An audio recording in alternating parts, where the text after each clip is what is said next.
سلطان ناصر الدین کا قصہ۔ سلطان ناصر الدین ہندوستان کا ایک بہت ہی نیک اور سادہ مزاج بادشاہ گزرا ہے۔ کہنے کو تو وہ بادشاہ تھا، لیکن عام بادشاہوں سے اس کا رہنا سہنا بالکل الگ تھا۔ اپنے ذاتی خرچ کے لیے سرکاری خزانے سے ایک بھی پیسہ نہیں لیتا تھا۔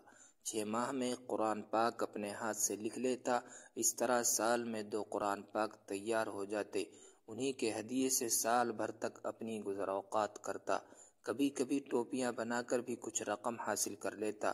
اتنی کم آمدنی میں ظاہر ہے کتنی سادہ زندگی گزر رہی ہوگی۔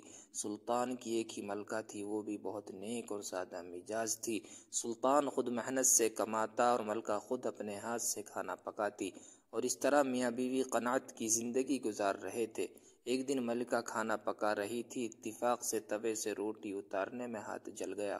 بہت تکلیف ہوئی، لہٰذا سلطان کی خدمت میں حاضر ہو کر نہایت دبی آواز سے عرض کیا، اگر آپ میری مدد کے لیے ایک ملازمہ رکھ دیتے تو بہت اچھا رہتا۔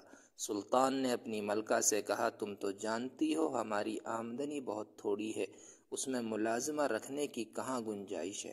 سرکاری خزانہ رعایا کی امانت ہے، اسی کی فلاح و بہبود پر خرچ ہونا چاہیے، اس میں سے تو ہم اپنے اوپر خرچ کرنے کا کوئی حق نہیں رکھتے، ملازمہ کہاں سے رکھیں۔